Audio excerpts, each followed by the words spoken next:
Have you ever noticed how quietly your life can become shaped by the opinions of others?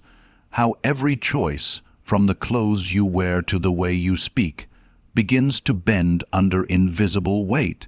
You don't even realize it at first. It feels natural to please, to adjust, to fit in. But slowly, a subtle exhaustion begins to spread through you. You start waking up tired, not because your body is weak, but because your soul is carrying the burden of too many expectations.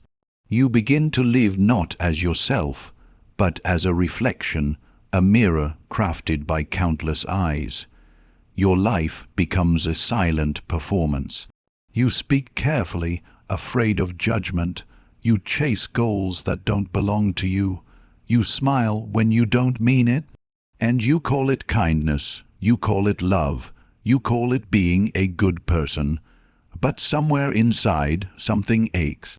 It's a quiet, persistent voice that says, "This isn't me." You feel it when you say yes, when you want to say no. When you help out of guilt instead of generosity. When you hide what you really think, fearing rejection. You tell yourself you're doing the right thing, that it's noble to be selfless, that it's wrong to put yourself first. But that's only half the truth. There's a difference between compassion and compliance, between kindness and self-erasure, between love and the loss of self, and most people never notice when they cross that line. The Stoics knew this well. They warned that a person who seeks constant approval becomes a slave, not to a master, but to every passing opinion. Seneca once said, "He who seeks to please all men will lose himself." You don't need chains to be imprisoned. All it takes is the quiet fear of disappointing others. You see it everywhere, people living as if someone is watching, grading, waiting to approve.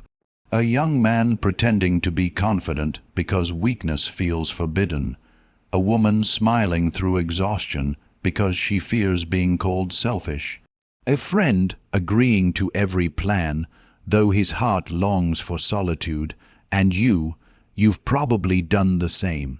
Because somewhere along the way, you were taught that your worth depends on being liked, so you shape your life around other people's comfort.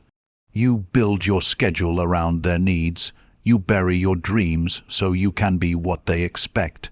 And when night comes, when the noise fades, you feel that familiar emptiness.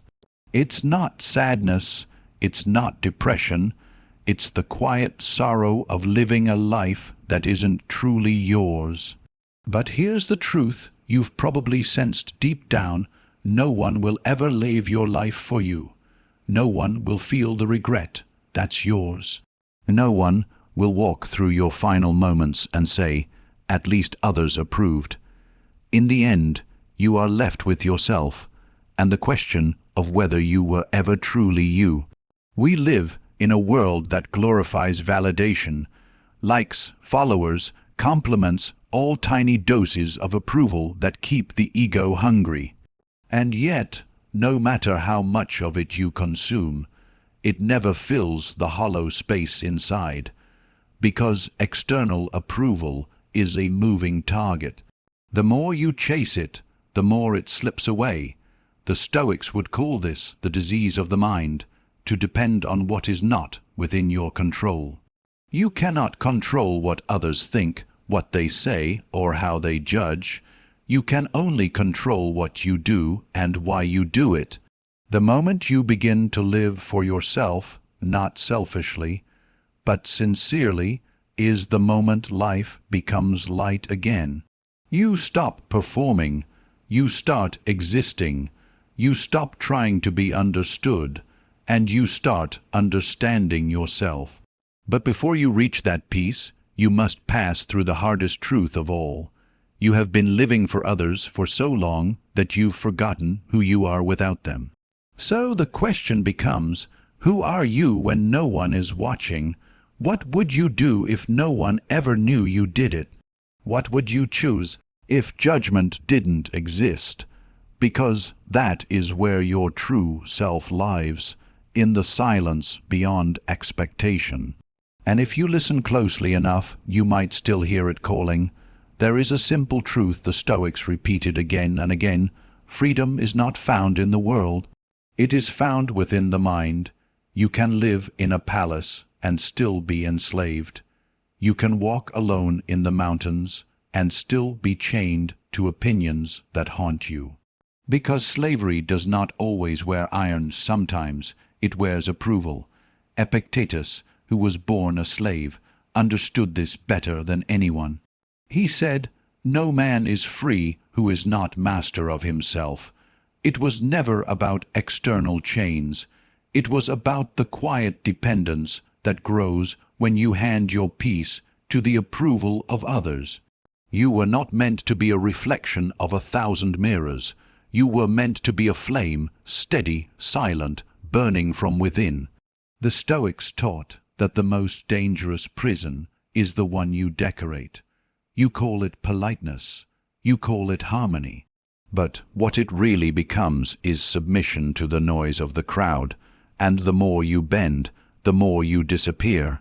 Marcus Aurelius, the emperor who ruled the most powerful empire on earth, wrote in his private journal, "It never ceases to amaze me. We all love ourselves more than other people, but care more about their opinions than our own." He was not condemning kindness. He was exposing illusion. You can live with compassion and still live for yourself. You can serve others without losing your center, because true service begins from fullness, not emptiness. The Stoic truth is not cold isolation. It is clarity. It is understanding where your responsibility ends and where another person's begins. You are not responsible for the minds of others. You are responsible for your own, and that realization changes everything. When you stop seeking validation, you start seeking truth. When you stop asking, "Do they like me?" you begin asking, "Do I respect myself?" The axis of your life shifts inward.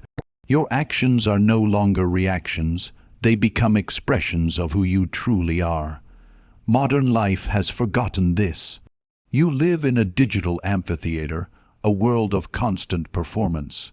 Every action has an audience. Every silence feels like absence.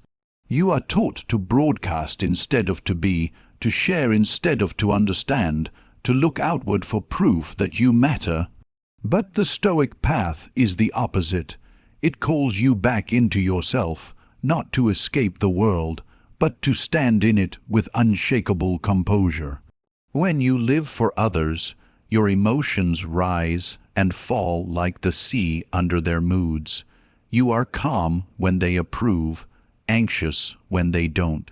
But when you live for yourself truly, humbly, and with discipline, you find a stillness no opinion can touch. That is the essence of Stoicism, to remain undisturbed by what does not belong to you. Your peace is your domain. Your mind is your fortress. No one enters unless you open the gate. Epictetus used to remind his students that every event, every judgment, every insult exists in two worlds, the external and the internal. The external world belongs to fate, to others, to circumstance. The internal world belongs only to you. And if you confuse the two, you become lost. When you care too much about what others think, you give them ownership of your inner world. You surrender your tranquility to their perception, and you mistake external noise for internal truth. But here's what the Stoics knew. You cannot control the image others build of you, and you never needed to. The wise man, said Seneca, is satisfied with himself, not because he is arrogant, but because he has stopped outsourcing his worth. To live for yourself is not rebellion, it is return. It is a return to the source of your own power, to the quiet certainty that you are enough without applause. You do not owe the world your performance. You owe it your authenticity, and authenticity can only grow in solitude, in silence, in the space where no one's voice but your own can be heard. This is not selfishness, it is alignment. It is living in accordance with nature, your own nature, for just as the tree does not ask permission to grow, you were never meant to ask permission to be yourself. The Stoic truth is simple, but not easy. Until you stop needing to be seen, you will never truly see yourself. There is a strange kind of loneliness that comes from always being surrounded by people. Not the loneliness of absence, but the loneliness of inauthentic presence. You can laugh, smile, talk, and still feel unseen. Because the version of you they love isn't you. You feel it when you nod in agreement even though your heart disagrees. When you suppress your truth to maintain peace. When you swallow discomfort because silence feels safer than rejection. It begins small, a favor you didn't want to do, a lie told to keep things smooth. But over time, these small betrayals become habits. And habits become identity, until one day you look in the mirror and realize you've become a collection of other people's expectations. You wear politeness like armor, you perform goodness to be loved, you overextend yourself, mistaking exhaustion for virtue. And when you collapse, you call it weakness, but it isn't weakness. It's the natural cost of living disconnected from your own soul. You begin to resent people not because they take from you, but because you never learned how to say no. You begin to envy others' freedom, not realizing they simply chose themselves when you didn't. And so the inner conflict deepens, the quiet battle between who you are and who you pretend to be. The Stoics called this the war within, not against the world, but against the illusions you've built around yourself. They taught that no man can find peace until he stops resisting reality, and the deepest reality of all is your own nature. When you live for others, you divide yourself. One half acts, the other half watches, silently aching for truth. Marcus Aurelius wrote, "If you are distressed by anything external, the pain is not due to the thing itself, but to your estimate of it, and this you have the power to revoke at any moment." But how do you revoke something that has defined your entire life? How do you let go of a need that's been your compass since childhood?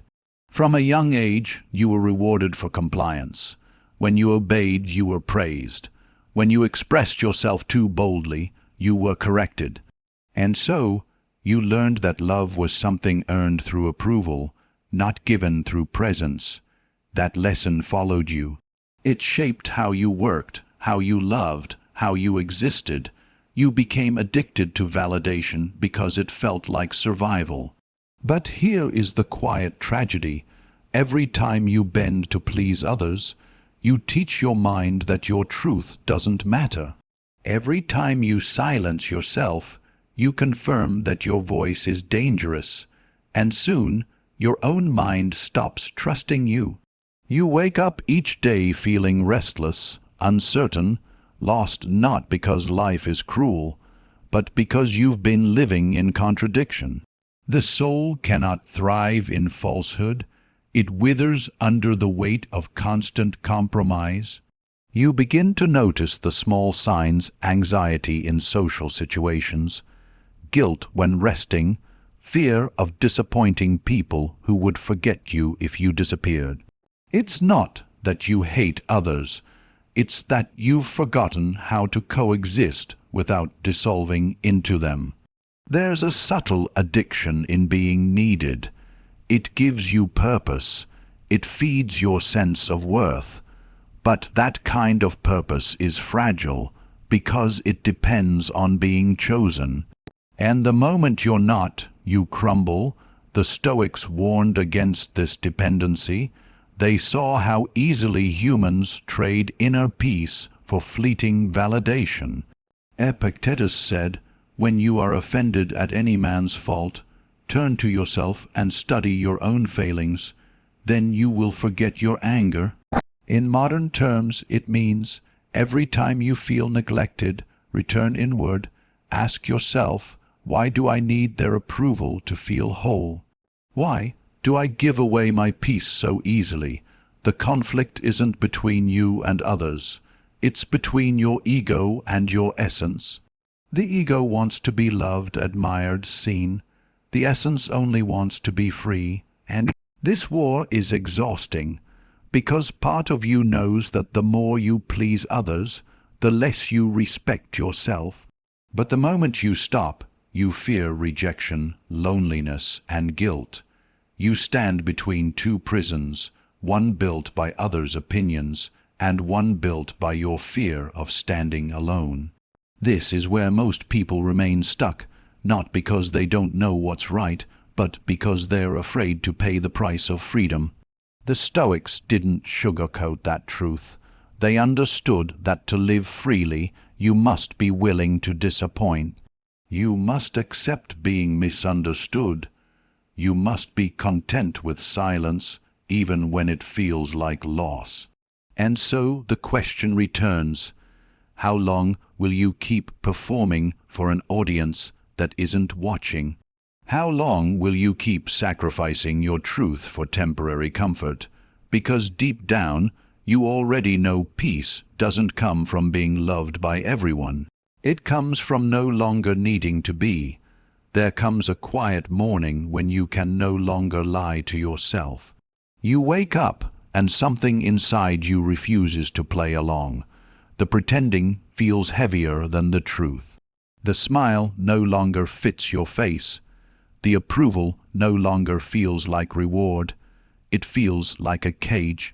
And for the first time, instead of running from that feeling, you sit with it. You stop explaining. You stop justifying. You just let the silence speak. That silence becomes a mirror, showing you how much of your life has been spent trying to be acceptable, agreeable, admired. And yet, none of it has brought you peace. This is the moment the Stoics called awakening to reason. It's not dramatic, it's not loud, it's stillness that cuts through illusion. You realize that the approval you've been chasing is not real security, it's borrowed. It can be given and taken away at any moment, and anything that's fragile can never be the foundation of a free life. Marcus Aurelius wrote, "Choose not to be harmed, and you won't feel harmed. Don't feel harmed, and you haven't been." The power in those words isn't about denial, it's about sovereignty. It means you can decide what enters your inner world. You can decide whose voice matters. You can decide when to be silent and when to walk away. You begin to see how much energy you've spent trying to control things that were never yours. Opinions, reactions, judgments. You've lived in a constant attempt to edit perception, forgetting that perception belongs to others, not you. And so, you start releasing control, one opinion at a time, one expectation at a time. You stop apologizing for existing. You stop adjusting your light to make others comfortable. At first, it feels selfish. Then it feels lonely. But eventually, it feels like air. Because this is what freedom actually is. Not pleasure, not rebellion, but space. Space to breathe, to think, to feel your own thoughts without distortion. You notice how quiet life becomes when you no longer need to explain yourself. How much lighter it feels when you act from principle, not persuasion. Epictetus said, "When someone is properly grounded in life, they shouldn't have to look outside themselves for approval." You begin to understand what that means. You stop living reactively, chasing compliments, fearing criticism. Instead, You start living intentionally. You act because it aligns with your values, not because it pleases an audience. And something profound happens when you do that. The right people begin to stay, and the wrong ones drift away. Not because you've pushed them, but because authenticity naturally filters. You start to see the architecture of your old self, built on guilt, compliance, and fear, and you watch it crumble without resistance. Because you finally understand, the collapse is not destruction, it's cleansing. Every time you choose truth over comfort, you reclaim a piece of yourself. Every time you say no when you mean no, you strengthen your core. Every time you walk away from validation, you step closer to peace. The Stoics taught that peace is not something found, it is something chosen. It begins the moment you stop outsourcing your emotions, when you stop saying, "They made me feel this way," and start saying, "I allowed it." That is the shift from victim to master. You see, the Stoic doesn't escape life, he engages with it without attachment. He listens, but doesn't absorb every word. He loves, but doesn't lose himself in love. He serves, but doesn't surrender his identity to service. And you slowly, quietly, begin to live the same way. You learn that the most radical act of self-respect is to stop begging for permission to exist as you are. You start building your life around peace, not applause. You replace the question, "Do they like me?" with, "Is this right by my nature?" Your worth stops being a negotiation. It becomes a fact. You begin to walk differently, not with arrogance, but with steadiness, because your validation now comes from integrity. You no longer need to be liked, because you finally like who you are. And that is when the world starts to look different. You see that other people are not enemies, they are mirrors. They reflect your insecurities, your attachments, your fears. And through them, you practice the art of detachment, not from people, but from illusion. You realize that true strength is not about building walls, but about staying centered in the open.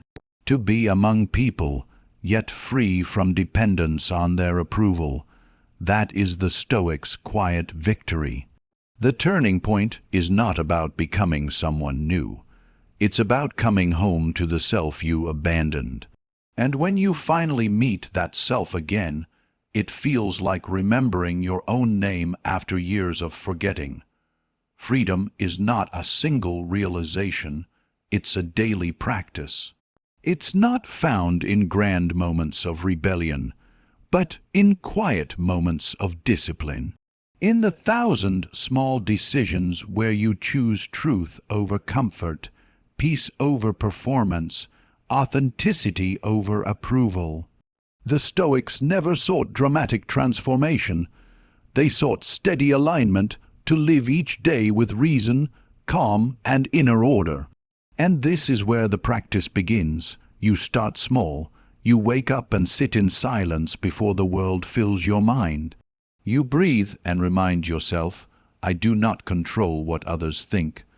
I control only what I choose, what I say, and how I respond." This simple remembrance separates you from the noise of the world. When you feel the pull to please, you pause.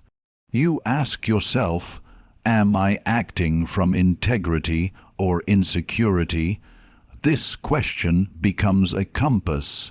It turns impulse into awareness. It transforms reaction into response.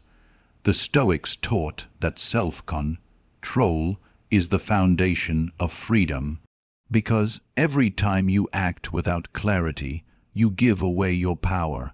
But every time you act with purpose, even in silence, you strengthen your soul. So you begin to practice restraint, not as suppression, but as sovereignty. You learn that you don't need to answer every message immediately. You don't need to explain every choice. You don't need to participate in every conversation that drains you. You understand that saying nothing is often stronger than saying too much. That stillness is not weakness, it's mastery.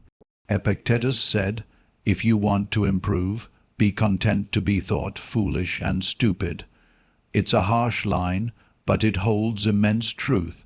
When you stop defending your worth, when you stop needing to be understood, you free yourself from the control of others' perceptions. And so you begin to live quietly powerful. You work without announcing every effort. You grow without seeking recognition. You serve without needing to be thanked. In a world obsessed with attention, silence becomes your rebellion. The practice of living for yourself is not isolation, it's alignment. It's knowing what is yours to carry and what is not. It's realizing that your peace is too sacred to trade for validation. You stop over-explaining your boundaries. You stop apologizing for your solitude. You start spending time alone, not to escape others, but to meet yourself. At first, it feels strange, the quiet, the space, the absence of external feedback, but slowly the silence becomes your teacher. You begin to hear your own thoughts clearly, without the echo of other voices. You start to notice what actually matters to you, not what you were told should matter. And from that clarity, your actions change. You start saying no with calmness, not guilt. You start choosing work that fulfills you, not impresses others. You start speaking honestly, even when your voice trembles. You start walking away from people who drain you, without anger, without explanation. You no longer live reactively, you live intentionally. Marcus Aurelius wrote in his Meditations, "If it is not right, do not do it. If it is not true, do not say it." Such simplicity. And yet, it holds everything. This becomes your daily practice. To live truthfully, to act rightly, to remain calm. Not to prove, not to impress, simply because it aligns with your nature. You will still feel the pull of old habits. You will still feel the urge to please. But every time you resist it, every time you choose peace over performance, you build the muscle of self-respect. And the more you practice, the lighter life becomes. You stop fearing rejection because you no longer reject yourself. You stop chasing praise because you no longer depend on it. You start to feel a grounded confidence, the kind that doesn't need to be seen to exist. This is what the Stoics meant by living in accordance with nature. It means living simply, truthfully, and with integrity. It means doing what is right, even when unseen. It means being good, even when unacknowledged. Your peace no longer wavers with the opinions of others.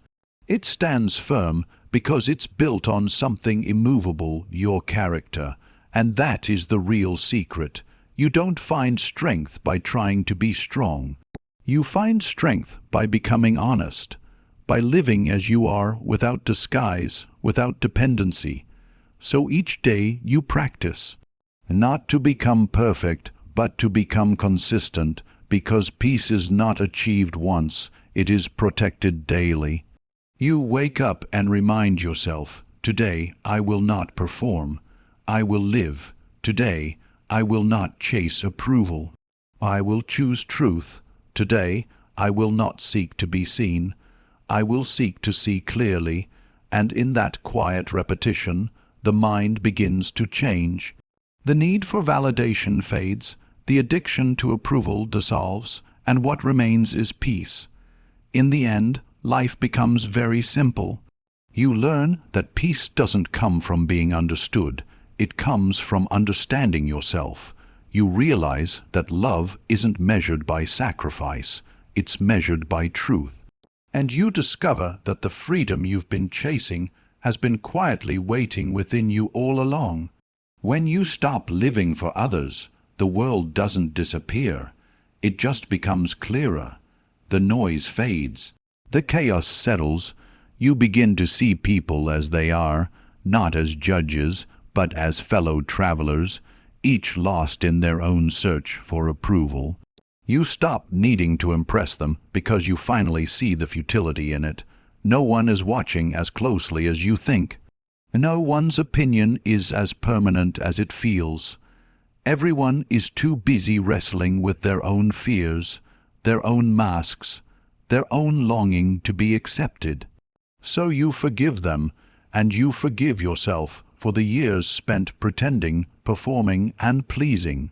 Because you see now that you were never weak. You were simply human, doing your best to be loved. The Stoics would tell you that's where growth begins, not in perfection, but in awareness. The moment you see the truth, you are already free from it. You start to live differently. You speak less, but mean more. You listen without defending. You help without needing recognition. You love without losing yourself. You become a quiet force, steady, grounded, and unbothered. Not because you don't care, but because you finally care correctly. Marcus Aurelius wrote, "Be tolerant with others and strict with yourself." And that is what you now practice, patience outwardly, discipline inwardly. You stop expecting others to understand your journey. You stop waiting for applause. You stop explaining your peace to those committed to chaos. Because your life is no longer a performance, it is a practice. And in that practice, you find a kind of joy that doesn't depend on outcome, a joy that lives quietly inside you, like a steady flame that no storm can touch. You start to measure your days differently, not by how much attention you receive, but by how present you were. Not by how busy you were, but by how peaceful you remained. Not by how many people approved, but by how often you honored your truth. This is where the Stoic path leads to a life of quiet mastery, not over others, but over yourself. You realize that self-respect is the foundation of all other virtues. Without it, kindness becomes compliance. Generosity becomes guilt. Love becomes dependency. But when you respect yourself truly, deeply, everything you give becomes clean, powerful, and free. Because you are no longer giving to be seen. You are giving because it's who you are. You learn that solitude isn't emptiness. It's the space where you meet your real self. And once you know that self, you stop being lonely, even when alone. You understand now what the Stoics meant when they said, "Man conquers the world by conquering himself." Because when you master your inner world, your thoughts, your reactions, your desires, no external chaos can truly harm you. You can walk through noise with silence in your heart. You can face criticism without losing balance. You can stand among many and still belong to yourself. That is the quiet victory of a Stoic life. Not fame, not fortune, not admiration, but peace. Peace that doesn't waver when people leave. Peace that doesn't fade when praise disappears. Peace that stays because it is built on truth. And as you continue walking this path, you realize something profound. Living for yourself was never about isolation. It was about returning to alignment, living in harmony with your nature, your values, your purpose. You still love others, you still serve, you still give, but now it comes from fullness, not fear, from clarity, not confusion, from strength, not dependency. You've stopped performing and started living. You've stopped chasing and started being. And that shift, quiet, invisible, eternal, is what freedom truly feels like. In the end, No one will remember every word you said, every gesture you made, every moment you pleased them. But you will remember whether you were honest with yourself. You will remember whether you lived as truthfully as you could with the time you were given. And that, not applause, not approval, is what makes a life worth living. So let the world do what it does. Let people think what they think, and let yourself be who you are, without disguise, without apology. Because the day you stop living for others and start living for yourself is the day you finally begin to live at all. Peace is not something you find, it's something you protect.